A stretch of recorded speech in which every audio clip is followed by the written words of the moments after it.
Chemical reactions की बात करते हैं। चलो स्टार्ट करते हैं टाइप ऑफ केमिकल रिएक्शन में। सबसे पहले कॉम्बिनेशन रिएक्शन।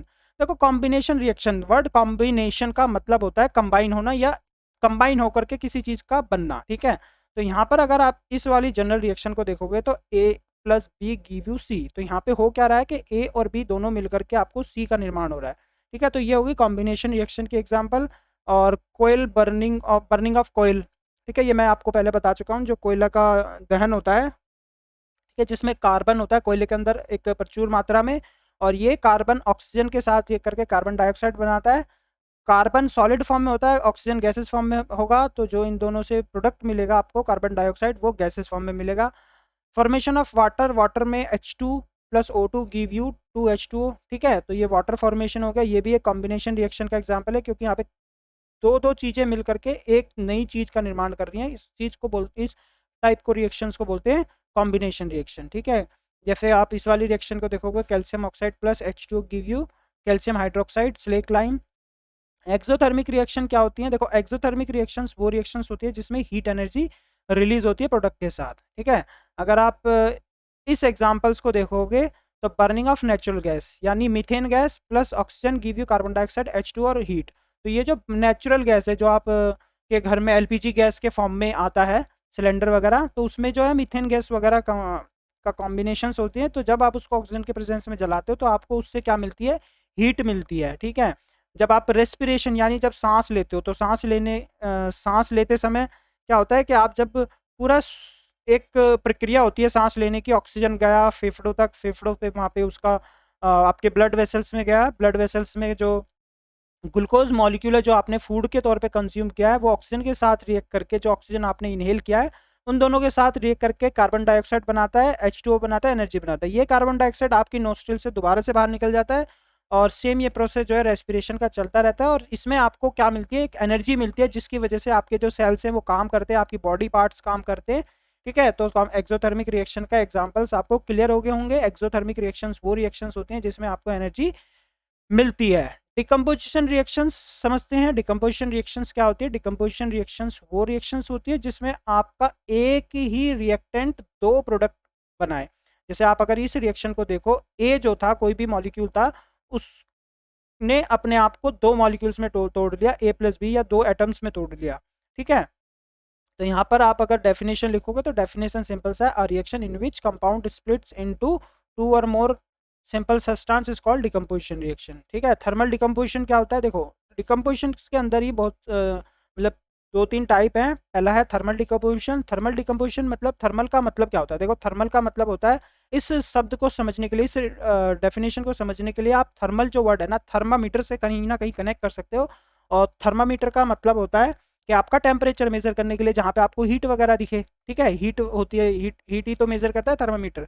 तो thermal decomposition when decomposition is carried out by heating, यानी हीटिंग के द्वारा कोई भी डिकम्पोजिशन किया जाएगा तो उसको बोला जाएगा थर्मल डिकम्पोजिशन।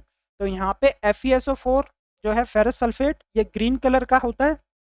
जब इसको गर्म किया जाता है FeSO4 को, तो ये गर्म करने पर फेरिक ऑक्साइड बनाता है Fe2O3 सॉलिड फॉर्म में, और सल्फर डाइऑक्साइड और सल्फर ट्राइऑक्साइड ये दो गैसेस लिबरेट करता है, ठीक है। और जो सल्फर डाइऑक्साइड होती है ये टॉक्सिक गैस होती है, पॉइजनस होती है, ठीक है। और नेक्स्ट रिएक्शन है थर्मल डिकम्पोजिशन का, ये कैल्शियम कार्बोनेट जिसको लाइमस्टोन भी कहा जाता है। इसको जब हीट किया जाता है तो calcium oxide plus carbon dioxide, ये वाली रिएक्शन कहाँ पे होती है? देखो जो आपके आपकी जो वाइट वॉशिंग होती है, वाइट वॉशिंग होने के बाद जो आपके जो भीतों पर जो बारीक पपड़ी जमती है ना पेंट की, उसकी वाल पुट्टी की, जो calcium oxide water calcium hydroxide जो यूज़ करते हो आप, उसकी जो वाल पुट्टी, जो आप उसको वाल वाल पुट्टी करने के बाद जब वो ठंडी हो जाए, मतलब सूख जाती है, तो सूखने के बाद उस पर एक पतली कलर की जो लेयर है उसको बोला जाता है कैल्शियम कार्बोनेट, ठीक है। और ये जो कैल्शियम कार्बोनेट को जब हीट किया जाएगा तो उसके अंदर से कार्बन डाइऑक्साइड और कैल्शियम ऑक्साइड ये दोनों चीज़ मिलेंगी, क्विक लाइम, ठीक है। Lead nitrate 2 Pb NO3 twice solid form में होता है। इसको जब आप हीट करते हो तो आपको मिलेगा 2 PbO सॉलिड और 4NO2 प्लस O2। और ये नाइट्रोजन डाइऑक्साइड, आपसे यहाँ से एक क्वेश्चन पूछा जाता है कि जब लैंड नाइट्रेट को गर्म किया जाता है तो उसमें कौन सी गैस निकलती है, तो नाइट्रोजन डाइऑक्साइड गैस निकलती है। और ये आपकी जो हैं ये सारी की सारी तीनों की तीनों थर्मल डिकम्पोजिशन की एग्जांपल्स हैं। नेक्स्ट है इलेक्ट्रोलाइटिक डिकम्पोजिशन। तो इलेक्ट्रोलाइटिक डिकम्पोजिशन क्या होता है, जब आप किसी भी डिकम्पोजिशन को इलेक्ट्रिसिटी के माध्यम से करो, ठीक है, यानी आप सॉल्यूशन को इलेक्ट्रिसिटी के थ्रू पास कराओ, और जब डिकम्पोजिशन हो तो उस तरह की रिएक्शन को बोला जाता है इलेक्ट्रोलाइटिक डिकम्पोजिशन। जैसे वाटर मॉलिक्यूल है लिक्विड स्टेट में, जब आप उसके अंदर से इलेक्ट्रिक करंट पास करते हो तो उसके अंदर से क्या है कि H2 गैस और O2 गैस के बबल्स निकलते हैं, ठीक है। ये जैसे आप इस रिएक्शन को देख रहे हो, तो इसमें क्या है, ये वाटर है, ठीक है। इस वाटर में आपने दो ग्रेफाइट्स की रोड लगा रखी है जिससे कि आप इसके अंदर इलेक्ट्रिसिटी पास करा रहे हो। ये एक टेस्ट ट्यूब है, इन टेस्ट ट्यूब्स को इसके ऊपर इसलिए डाल रखा है जिससे कि हम पता लगा सकें कि इसके अंदर कौन सी गैस कितना अमाउंट में निकल रही है, ठीक है। ऑक्सीजन अगर जब इसके अंदर से इलेक्ट्रिसिटी पास होगी तो ये जो वाटर है, ये वाटर, इस वाटर में H2 और O2 गैस निकलेगी। अब यहाँ पे एक क्वेश्चन भी पूछा जाता है कि डाइल्यूट H2SO4 क्यों इस्तेमाल किया जाता है। देखो, डाइल्यूट H2SO4 इसलिए इस्तेमाल किया जाता है जिससे कि ये जो वाटर है ये आयनिक फॉर्म में कन्वर्ट हो जाए, क्योंकि अगर ये वाटर डिस्टिल होगा तो इसके अंदर से इलेक्ट्रिसिटी पास कराना डिफिकल्ट होगा, और आयनिक फॉर्म ऑफ वाटर जो होता है उसमें से इलेक्ट्रिसिटी इजीली पास हो जाती है, इसलिए इसको डाइल्यूट किया जाता है। H2SO4 डाइल्यूट H2SO4 के साथ इसको आयनिक फॉर्म में कन्वर्ट किया जाता है, ठीक है। तो यहाँ पे इसको दोबारा से समझ लेते हैं, क्या है ये, बेसिकली एक डायग्राम। इस डायग्राम में आप वाटर है, वाटर को H2SO4 के साथ, सॉरी, वाटर के अंदर H2SO4 डाला जाता है जिससे कि ये वाटर आयनिक हो जाए, और आयनिक हो जाएगा तो इसके अंदर से इलेक्ट्रिसिटी जो है इजीली पास होगी, और जब इलेक्ट्रिसिटी पास होगी तो जो ये वाटर मॉलिक्यूल है H2O, इसमें से H2 और O2 जो है ये गैसेस निकल लेंगी, और इसको एनालाइज करने के लिए आप टेस्ट ट्यूब्स का इस्तेमाल कर सकते हो। टेस्ट ट्यूब्स को जस्ट उल्टा करके उन इलेक्ट्रोड्स पर जो रोड्स हैं उसमें कैथोड एनोड उस पर डाल सकते हो, जिसमें आपको गैसेस के बबल्स बनते हुए दिखाई देंगे, ठीक है।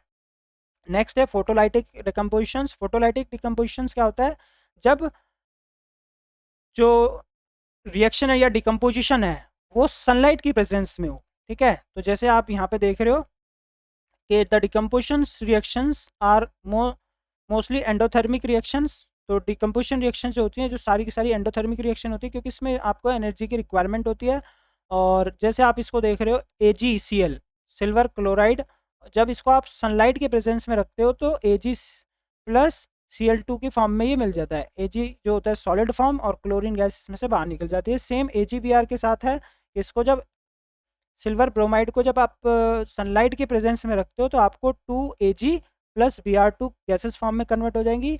इसीलिए बोला जाता है कि जो सिल्वर क्लोराइड है इसको जो है डार्क कलर की बॉटल में यूज़ किया जाता है, रखा जाता है, जिससे कि ये फेड ना हो, ठीक है। Silver chloride turns grey on the exposure of sunlight. तो आपसे क्वेश्चन भी पूछा जाता है कि सिल्वर क्लोराइड ग्रे क्यों हो जाता है, तो ग्रे जब सनलाइट के प्रेजेंस में रखा जाता है तो Ag plus chlorine Cl2 gas निकल जाती है, इसलिए ये ग्रे कलर का फीड हो जाता है, ठीक है, सनलाइट के एक्सपोजर में। और ये जो रिएक्शन है आपको दिख रही है ये सारी एंडोथर्मिक रिएक्शन है, क्योंकि इसमें एनर्जी की रिक्वायरमेंट है, हीट, लाइट, इलेक्ट्रिसिटी, ये सब एनर्जी के ही एनर्जी की फॉर्म है। और इन एनर्जी का इस्तेमाल करके जब किसी रिएक्टेंट को ब्रेक किया जाता है तो वो रिएक्शन जो होती है वो एंडोथर्मिक रिएक्शन होती है, उसमें जो आपको प्रोडक्ट्स मिलते हैं वो एंडोथर्मिक रिएक्शंस के एग्जांपल्स हैं, ठीक है। नेक्स्ट है डिस्प्लेसमेंट रिएक्शन।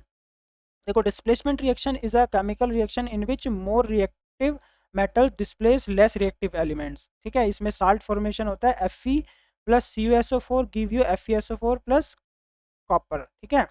तो ये आपकी एक डिस्प्लेसमेंट रिएक्शन की एग्जाम्पल है। Fe जो है आयरन है, और CuSO4 जो है कॉपर है, कॉपर सल्फेट। इसका नाम याद रखना, CuSO4 का नाम है कॉपर सल्फेट।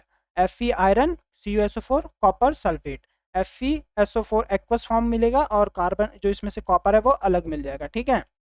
इसकी जो रिएक्शंस होती है वो कुछ इस तरीके से होती है कि जो आयरन नेल है, ये जो Fe है, ये Fe आयरन नेल के फॉर्म में लिया जाता है। जब इसको कॉपर सल्फेट सॉल्यूशन में, CuSO4 जो ये वाला जो सॉल्यूशन है कॉपर सल्फेट का सॉल्यूशन है, इसमें जब इस आयरन्स को डाला जाता है, नेल्स को डाला जाता है, तो ये जो FeSO4 जो ये नेल है ये ब्राउनिश कलर की हो जाती हैं, ठीक है। ये ब्राउनिश कलर की हो जाती है, इसके FeSO4 कन्वर्ट हो जाता है, जो कॉपर है वो थोड़ा कॉपर ब्लू कलर जो होता है कॉपर सल्फेट का, ये वाला, ये थोड़ा डर्टी ग्रीन कलर में कन्वर्ट हो जाता है। ठीक है, तो आपसे क्वेश्चन पूछ सकते हैं पेपर में, ये यहाँ से एक पेपर में क्वेश्चन आ जाता है कि बताइए कि जो कॉपर सल्फेट सॉल्यूशन है वो ब्लू से डर्टी ग्रीन में क्यों कन्वर्ट होता है, या फिर जब कॉपर सल्फेट सॉल्यूशन में आयरन की नेल डाली जाए तो वो कॉपर सल्फेट सॉल्यूशन ब्लू से डर्टी ग्रीन में क्यों कन्वर्ट होगा। ठीक है, तो उसमें आप बता सकते हो कि जो FeSO4 है उसके फॉर्मेशन की वजह से FeSO4 एक ब्राउनिश कलर इसके ऊपर लेयर जम जाती है। ठीक है, इसमें आप फिर यहाँ पे एक और चीज़ देखो, ये डिस्प्लेसमेंट रिएक्शन जो होती है ना तभी फिजिबल है जब यहाँ पे आप देखो कि Fe ज़्यादा रिएक्टिव होगा, कॉपर सल्फेट में जो कॉपर है लेस रिएक्टिव होगा, तभी ये फिजिबल होगी। अगर मान लीजिए कॉपर सल्फेट जो है Fe से ज़्यादा रिएक्टिव होता तो ये रिएक्शन जो है पॉसिबल ही नहीं होती, ये रिएक्शन होती ही नहीं। ठीक है, इसलिए इसमें आपको जो रिएक्टिविटी सीरीज होगी मेटल्स की वो ज़रूर पढ़नी होगी। ठीक है, जिससे और आपको आइडिया लगेगा और अच्छे से समझ में आएगा रिएक्टिविटी सीरीज क्या होती है। ठीक है, तो ये बेसिकली था आपका डिस्प्लेसमेंट रिएक्शन। डिस्प्लेसमेंट रिएक्शन में एक और एग्जांपल याद रख सकते हो, zinc plus copper sulphate give you ZnSO4 plus copper, और ये जो एग्जांपल है this is also the example of displacement reaction. Next आती है आपकी double displacement reaction. Double displacement reactions की बात करें तो एक रिएक्शन है जिसमें नए कंपाउंड्स म्यूचुअल चेंज की वजह, जो आयंस के म्यूचुअल चेंज की वजह से बनते हैं, और इसमें भी जो है जो आयंस का चेंज है वो रिएक्टिव मेटल्स के आधार पे होता है। जो ज़्यादा रिएक्टिव मेटल्स होता है वो उसी हिसाब से अपने आयंस को एक्सचेंज कर लेता है। जैसे आप इसमें देखोगे Na2SO4 जो एग्जांपल है सोडियम सल्फेट, ये बैरियम क्लोराइड के साथ रिएक्ट करके बैरियम सल्फेट बना रहा है और सोडियम क्लोराइड फॉर्मेशन। ठीक है, तो यहाँ पर हो क्या रहा है, बेसिकली आयंस का एक्सचेंज हो रहा है। सोडियम अपने आयंस क्लोरीन के साथ बैरियम के साथ एक्सचेंज कर रहा है, और यहाँ पे एक्सचेंज होने की वजह से बैरियम सल्फेट और सोडियम क्लोराइड बन रहा है। अब सोडियम क्लोराइड का कॉमन नेम क्या होता है ये आपको कमेंट सेक्शन में डालना है। सोडियम क्लोराइड का एक कॉमन नेम भी होता है और इसको आप हाउस में यूज़ करते हो। ठीक है, ये मैं हिंट दे रहा हूँ, आप इसको घर में यूज़ करते हो डेली। ठीक है, तो आप इसका नाम बताओगे मेरे को कमेंट सेक्शन में। White precipitate of BaSO4 is form. अब ये जो है बेसिकली जब ये रिएक्शन होती है Na2SO4 की और BaCl2 की, तो इसमें जो BaSO4 है बैरियम सल्फेट है, ये एक वाइट कलर का प्रेसिपिटेट बनाता है। ठीक है, तो इस तरीके जब आपको कोई भी रिएक्शन, सॉरी जो डबल डिस्प्लेसमेंट रिएक्शन है, इसमें क्या होगा जब एक्सचेंज होगा तो एक्सचेंज होने के बाद, आयन का एक्सचेंज होने के बाद जो आपके पास प्रोडक्ट बनेगा उसमें आपको एक प्रेसिपिटेट भी फॉर्म होगा, और जब किसी भी रिएक्शन में प्रेसिपिटेट फॉर्म होगा तो उस तरीके के रिएक्शन को प्रेसिपिटेशन रिएक्शन भी कहा जाएगा।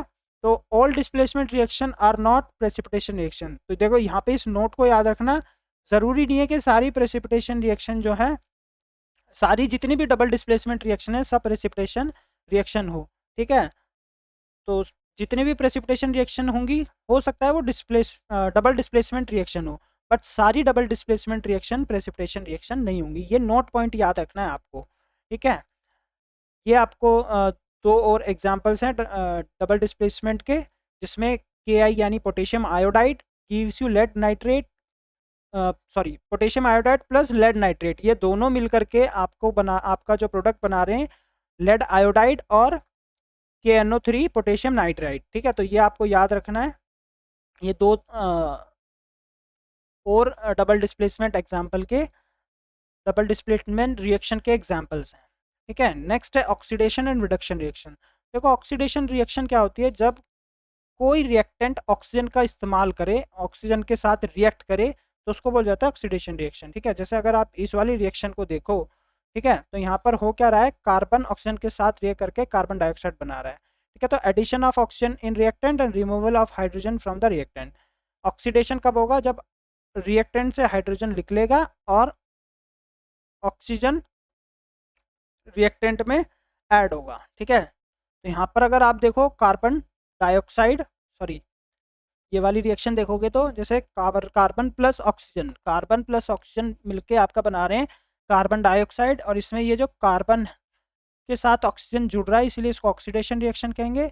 और ये वाली जो रिएक्शन है ये भी एक ऑक्सीडेशन रिएक्शन की एग्जांपल है, और ये वाली भी ऑक्सीडेशन, ये तीनों ही ऑक्सीडेशन के एग्जांपल है।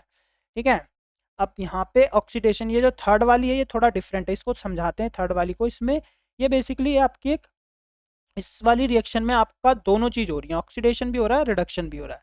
देखो रिडक्शन में क्या होता है, रिडक्शन में आपका जो हाइड्रोजन रिएक्टेंट में ऐड होता है और ऑक्सीजन रिएक्टेंट से रिमूव होता है। जैसे आप अगर इस कॉपर ऑक्साइड को देखोगे तो आपको यहाँ पर कॉपर सिर्फ कॉपर दिखेगा, क्योंकि इसमें से जो ऑक्सीजन था वो निकल गया, तो यहाँ पे कॉपर का रिडक्शन हुआ और हाइड्रोजन का ऑक्सीडेशन हुआ। ठीक है, तो ये था आपका रिडक्शन का एग्जाम्पल। ठीक है, और इस तरीके की रिएक्शन जिसमें दोनों चीज़ एक साथ हो, ऑक्सीडेशन भी हो रिडक्शन भी हो, तो उस तरीके की रिएक्शन को बोला जाता है रिडॉक्स रिएक्शन। क्या बोला जाता है? Redox reaction. A reaction in which oxidation and reduction taking place together is called reduction.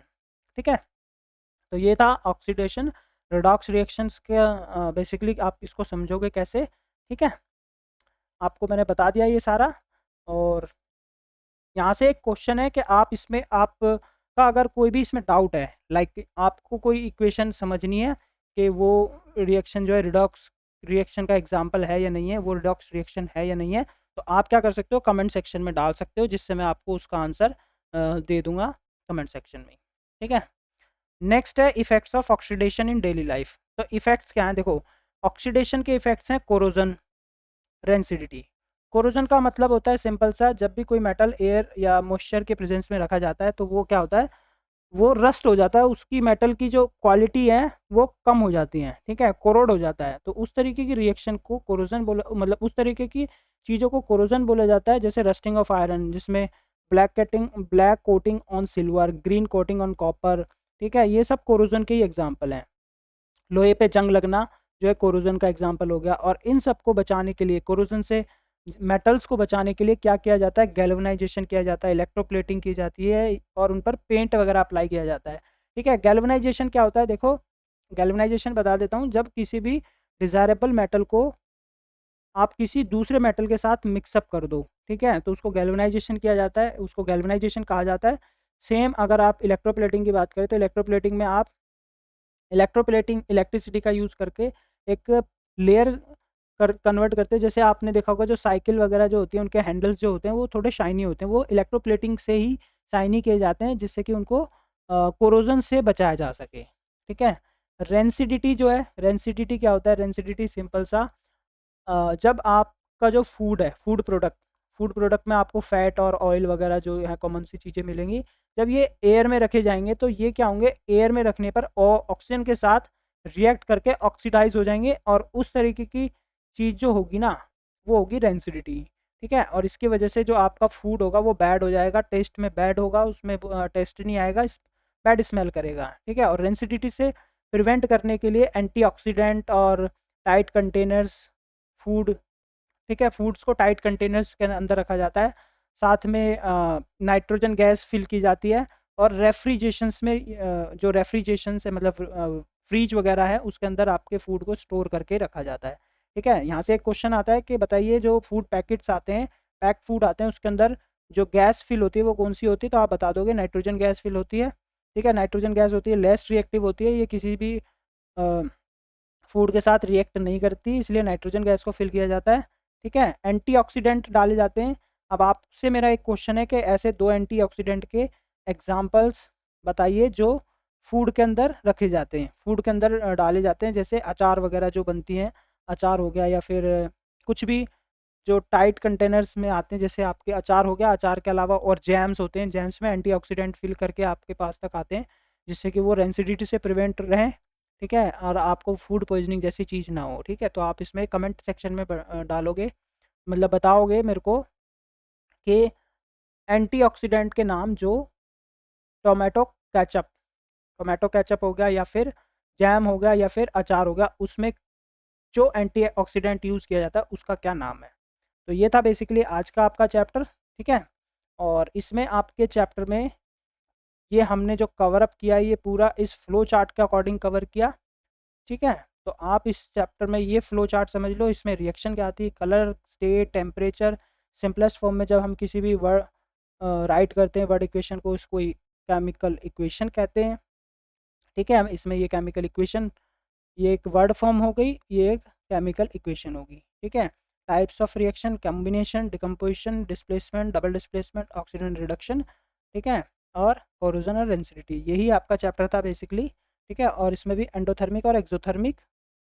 Clear? तो ये चैप्टर था और ये चैप्टर कंप्लीट हुआ।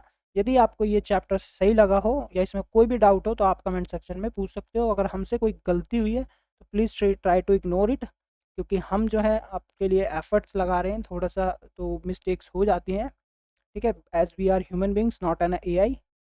Thank you, have nice day.